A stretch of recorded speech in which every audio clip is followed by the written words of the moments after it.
Chapter 15. The Spook. "Oh!" Jean cried out. "We didn't know anybody was here." Mr. Denver stared straight at the sisters. He did not rise from the chair, and, in fact, he did not move. Suddenly, Louise dashed forward and burst into laughter. "Jean, this is only a wax statue!"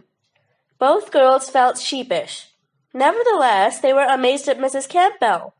They assumed she had made the wax figure, but if she disliked her brother so intensely, why had she done this? The girls stared at Mr. Denver a few minutes. Then Jean pretended to shake hands with him. "Howdy, Mr. Spook," she said. "What's inside that little old brain of yours? Tell me your secrets and I'll give you a nice, new, shiny automobile." Louise giggled. Wouldn't it be great if he could talk? Every time he said something that wasn't true, we'd tell him exactly what we found out. "You bet," said Jean. Old Mr. Spook would find that he had been spooked. Louise started for the kitchen. "Let's not forget what we came up here to do. Get some food for Mrs. Campbell." Within 20 minutes, they had made ham and egg sandwiches for the sculptress, Osmo, and themselves. Cocoa was quickly prepared and the whole meal put on a tray. "I didn't think I could eat again," said Jean, "but it looks so good I've changed my mind." "I'll carry it," Louise offered. As she entered the living room, she gave a cry of astonishment. The tray almost fell from her hands and all the food slid to one side. The cocoa spilled onto the saucers and tray. "What's the matter?" Jean asked, coming through the doorway behind her sister. Louise was gazing ahead, speechless. Jean looked too. She gasped. Mr. Denver was gone! Louise set the tray on the table. As she turned back to look at the empty chair, her eyes caught sight of the wax figure. It was now seated on a sofa in the corner of the room. She nodded toward it. Jean dashed across the room, half expecting that this time Mr. Denver would be real. He was not.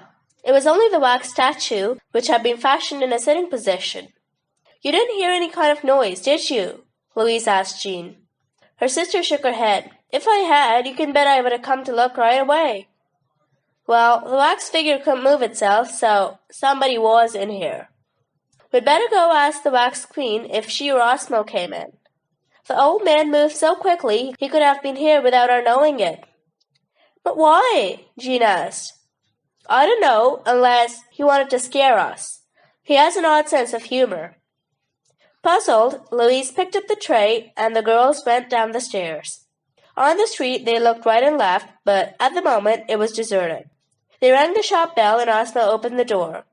He told them that Mrs. Campbell was in the studio and followed them there. "Oh, that looks good," the wax queen said, getting up from her work. Louise answered, "It's a little sloppy because I got quite a scare while I was carrying it through your apartment." "Scare?" the woman asked. Louise told the story. The sculptress and her assistant looked at each other. The Danas thought they saw fear in their eyes. "We weren't upstairs," Osmo said earnestly. "You say someone moved the statue?" "Yes." Seeing the concern in his face, both girls were convinced he had not been responsible for the trick. The wax queen explained that a few weeks before, she had felt a great urge to make a wax figure of her brother. "But when the piece was finished, I took a dislike to it and put it in the closet in the apartment. Because of the thefts in my shop, I thought it might be a good idea to use Fred to scare away any thief who might break into the apartment. So, this morning I sat him in the chair. I'm sorry the wax figure frightened you girls. I should have told you it was there." The woman seemed to have forgotten the crux of the matter, that someone had moved Mr. Denver. Gently, Louise reminded her of the fact. She frowned. "There might have been a burglar. He could have hidden when you girls came in, and then, while you were in the kitchen, continued his work and made his escape." Louise suggested that they eat, then go upstairs to see if anything had been stolen. An hour later, Mrs. Campbell reported that nothing was missing, and the Danas admitted that they had found no clues to the identity of the intruder. As they all stood in the middle of the living room, wondering how to proceed on the mystery, Louise suddenly snapped her fingers. "I have a hunch, Jean. Let's go to the locksmith." The sculptress and Osmo looked puzzled. "I'll explain later," Louise said with a smile. "There might be nothing to my idea at all."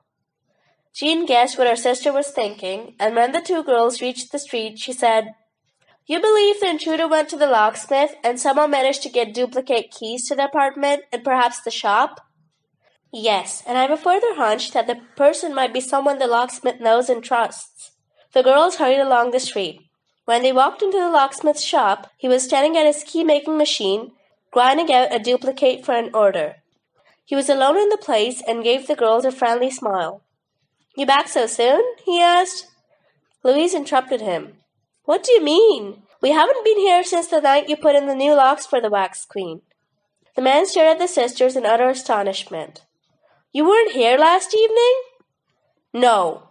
We weren't even in Greenwich Village." The locksmith frowned. "I could have sworn you were. You sure? You're not spoofing me?" Jean spoke up. "What's this? A game? We weren't here." The man wagged his head. "I guess I've done a dreadful thing. Did you have some trouble at the shop?" "Not in the shop, but in the wax queen's apartment. An intruder got in there." The locksmith went ash white. "Here's the story. About 7 o'clock last night, two girls came in here. They sure looked a lot like you, and they gave your names." "They used our names?" Jean exclaimed. The men nodded. "They said they were Louise and Jean Dana. Didn't I remember them? They had come to get me to put new locks on the doors of the wax queen's shop and apartment. I said yes. Then one of them smiled and said, 'You know how absent-minded the wax queen is. She misplaced her keys and wants you to give us the duplicates you have of them.'" "Please go on," Louise urged as the man paused. He told them that at the queen's request he had kept copies of her keys. The girls had showed him a note signed by the sculptress authorizing him to do what they asked. "That was a forgery," said Louise. The man nodded unhappily. "I can see now how those other young ladies look different from you. But I didn't then, so I gave them the keys. For the front door and the back doors of the apartment, as well as the one for the shop." "What did the girls look like?" Louise asked. The locksmith gazed into space, then said, "They were about your size, and their hair was the same as yours. One blonde, one brunette." But he could not remember any other details. He clasped and unclasped his hands nervously. "What was stolen?" The girls explained briefly, then asked him to come as soon as possible to replace the locks on the doors.